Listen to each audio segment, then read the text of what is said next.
Welcome back, everybody. Welcome back to a brief one, a very abbreviated installation of Sucks Boss Stream of Consciousness series, Building a Sheila. This is episode 7. A little bit of an interstitial because there is an imminent Wheelin' Wednesday and we have to get this thing ready to go. If you'll remember back to the last one, we got a gearbox and a T-case fitted. We mocked some stuff together. We made it move back and forth. I still couldn't get my head quite around what the gear ratio was going to be. Then I did the math the wrong way, basically, because we went from the 62 tooth Mod 6 spur to a 69 tooth 48 pitch spur, which meant to just keep the same ratio that we had before with the 20, we needed a 22-23. Sounds right? But then I fitted it with that. I put a 22 3/2, which is 3-to-1, which should be a higher ratio than the 3.1 to 1. Not fast enough. Not fast enough. And a peculiarity of the planetary gearbox is that at the top end, when you quote unquote wind it out, it sounds very much like a vehicle that is geared to go very slow and being made against its will to go very fast. So at about 80% throttle or so, she gets chatty. Let's say she gets a little chatty. Now, first we will begin with what the title of this episode. This is Sheila, the FMSTRXJ40, because we've just got a smattering, right? We've still got FMS axles. Inner fenders are installed. There's the motor. Can you believe the clearance on that hood? I just stuck a Traxxas waterproof receiver box right on top of the servo. It doesn't come anywhere near the hood. There's so much room under the hood of one of these, even if you put the motor in a perfectly centered but somewhat unfortunate positions, a little too high. You might notice that is not a Fusion SE 1800, that is a Fusion Pro 2300. Shout out to our man Bluebird, who gave up his 2300. He was running a 2300 because he is a Zoku 10 Pro on 10 Pro portals. So his gear reduction is ridiculous. I wanted to say his final drive was like 84-to-1 or something. I currently fitted him with an 1850, and he's a little too fast, and I'm thankful for it, but the 18 is the smallest you can run with a 50-tooth spur, so we had a very similar gearing arrangement here, because I had the 1800, I had the 69 in there, and I tried to shoehorn a 27-tooth pinion in there. It didn't sound great. So I was like, we'll just up KV and gear down. She is currently running 2069 on the 2300 because, again, against my own better judgment, I did the math, and now she's geared too low. She needs like a 22 or a 23.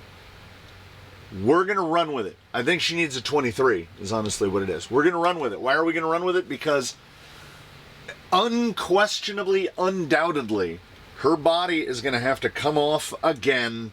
I was smart enough to run an extension so that the lights, you can take the body off just by unplugging one thing, because everything else is attached to the chassis except the no, that's on the chassis. All right, we're good. The battery, I didn't even bother to tray it. It just kind of nestles nicely up against the firewall. I will make a bracket that goes back there to seat that, but we just need this thing to be able to move. And above and beyond that, she does You hear how loud that sounds?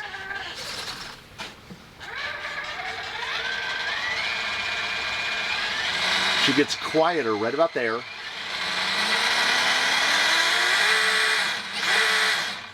It almost sounds like she's got one of those audio modules. There's something about the planetary thing. I tested it outside, and at typical cruise control, she's at about 87% throttle. So she needs a couple teeth on the pinion.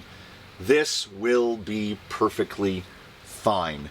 We're going to take it out. We're going to do about a 5-minute run around so you can hear what she sounds like outside, but we need to discuss some things. As mentioned, Losi 69 tooth 48 pitch pinion. I didn't notice that. I was like, oh, I can just pop these pads out because they come right out. Yeah, they're hexagons. They're dang hexagons. A couple other companies use hexagons, but most are operating octagonally. So, I made them. Pictures, insert them now. I took a piece of styrene and I cut it as best as I could approximate to a 29 millimeter corner to corner. Actually, it's 30. So I measured 30 millimeters and I cut a hex. And then I tried to work it as best as I could. And then I copied that onto carbon fiber. 1/8 inch carbon fiber, roughly, well, 3 millimeter carbon fiber. Cut them out. They were too thick. The motor couldn't be clamped down perfectly all the way. So I had to face them and take them down thinner. And I didn't get them quite perfectly flat, which is why we get a little, hear the rear. Then it kind of goes away.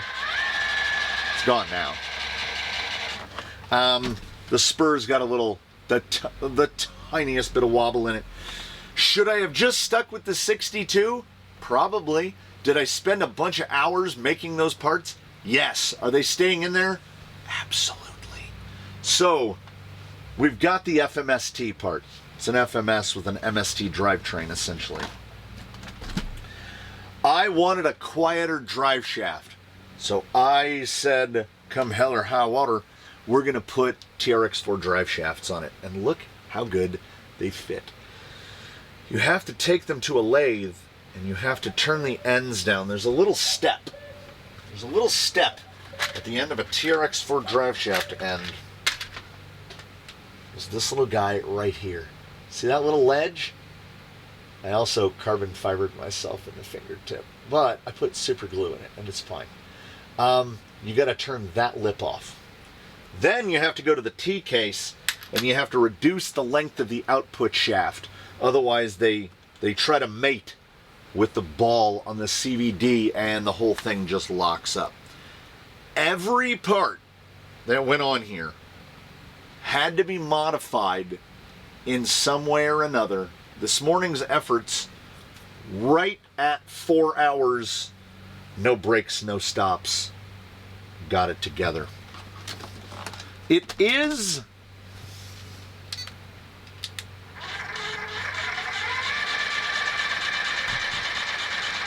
still, most of the sound is T-case. Like, I don't hear any noise coming from up there. All the noise is coming from right here. And then there's that's the spur with a little bit of a wobble. The noise level genuinely, and I mean this, changes. Like, while it's running, the noise changes. And it's really loud in reverse.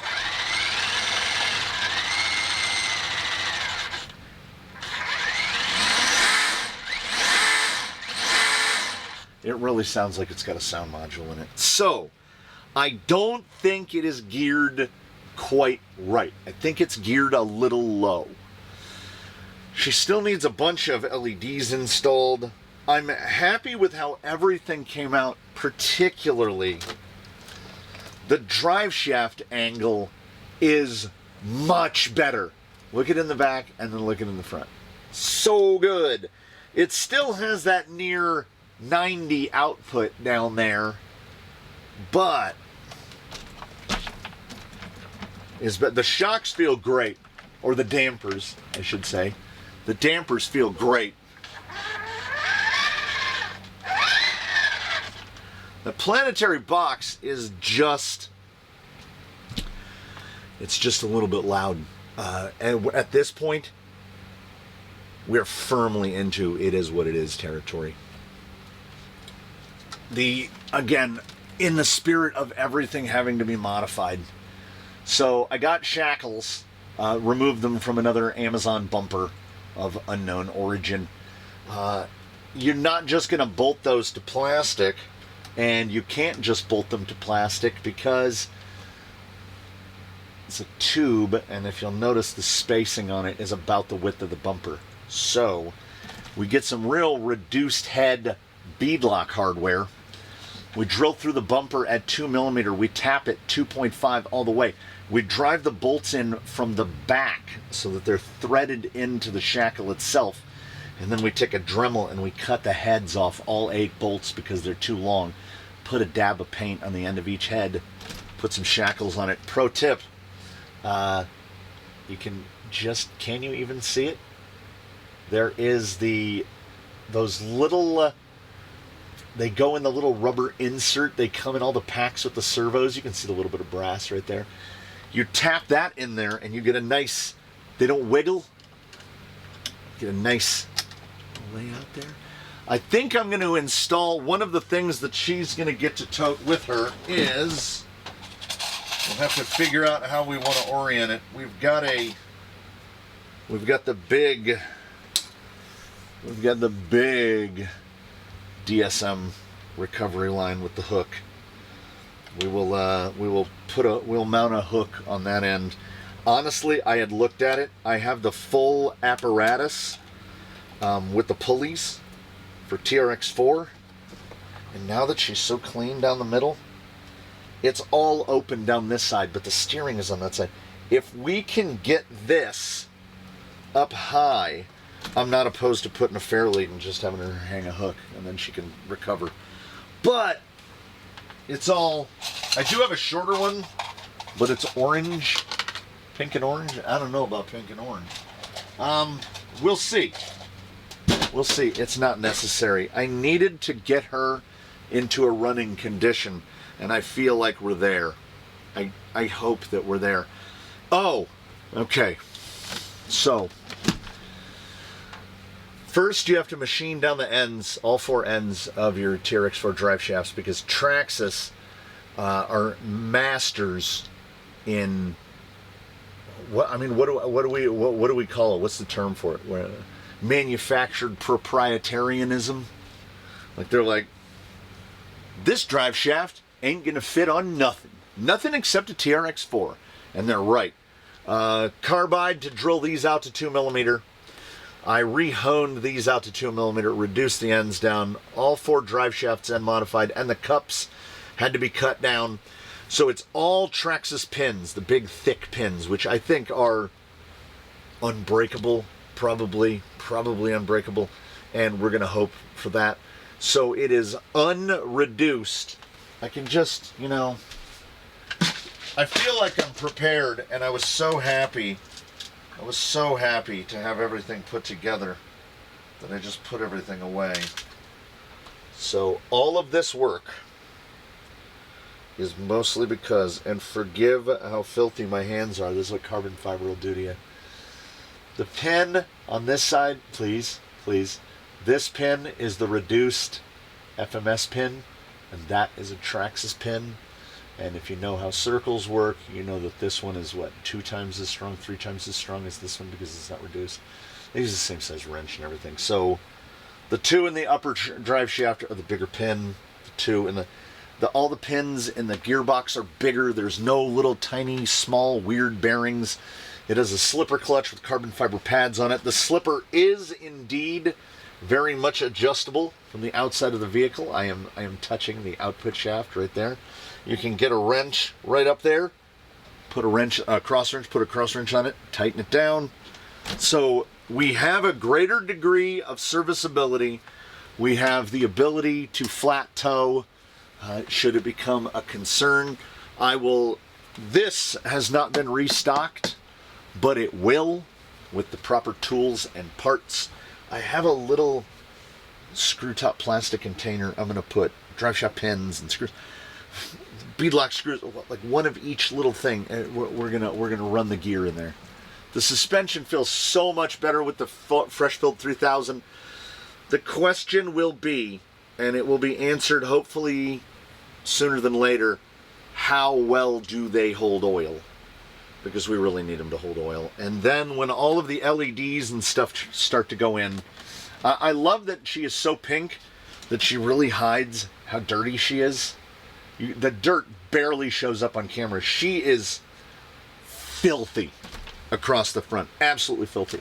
So we will get a better solution to the bumper situation. There's a lot of things we're going to do. We'll mush. Let's see. Oh God, she's even more vibrant now.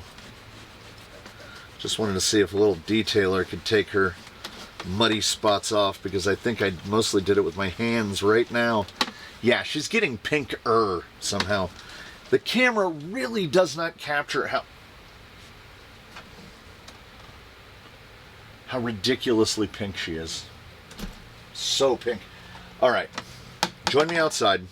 We'll see what she sounds like out in the open, because she is indeed, again, I don't know how much voltage is in this battery. She is indeed louder than I would like on the bench.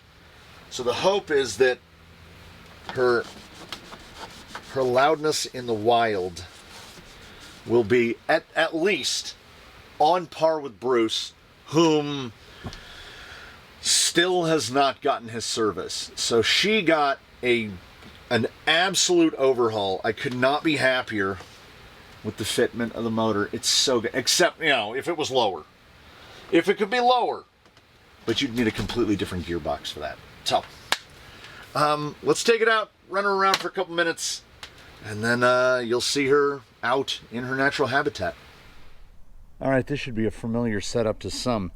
We've gone back to basically the OG. I was trying to figure out how we can set this up as quickly and efficiently as possible, and the best method for that was to just copy Bruce's mounting and put all of Bruce's radio stuff on old Sheila here. We're on the old microphone, the OG microphone. Coming by the pond here. Pond got a big clean out a little while back. Had to get rid of all the cattails, but water's crystal clear now. Crystal clear. Oh, I can see the string moss growing in the bottom. We had a torrential downpour of rain about 48 hours ago, and everything is still mushy. Yeah, see, she has a real tone variability. It's weird.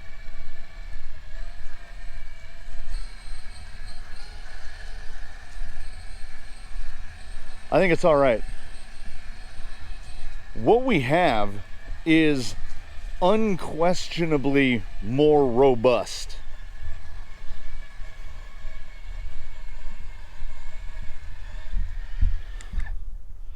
See if I can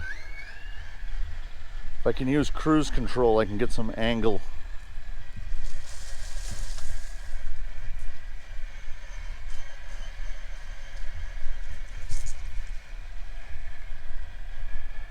You gotta watch out, Sheila. There's the stuff I couldn't rake up. Woo!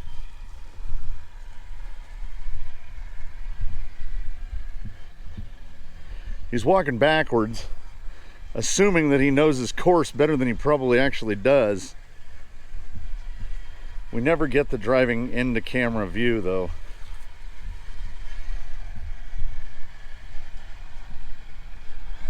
Take it up a little. This is a more common trailing speed, I think.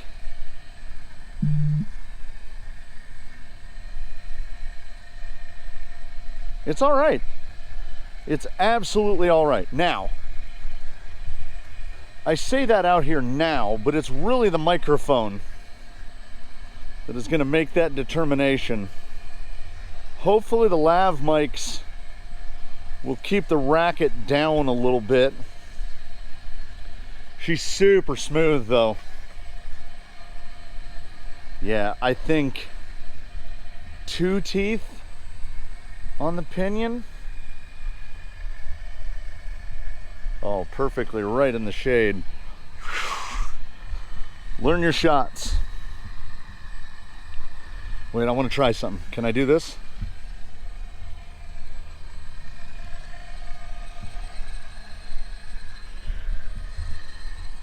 It's all right.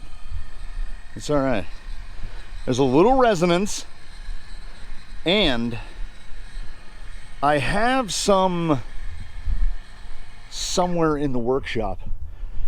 I can put some actual sound deadening under her, under the tunnel, and by both of them, her and Bruce. I can do some sound deadening under the tunnel and inside the hood, if only just sticky back foam inside the hood. Just something to help knock that noise down a little. Well, like, look at that drive shaft angle. Look at him. It's so much better. It's so much better. So, FMSTRXJ40.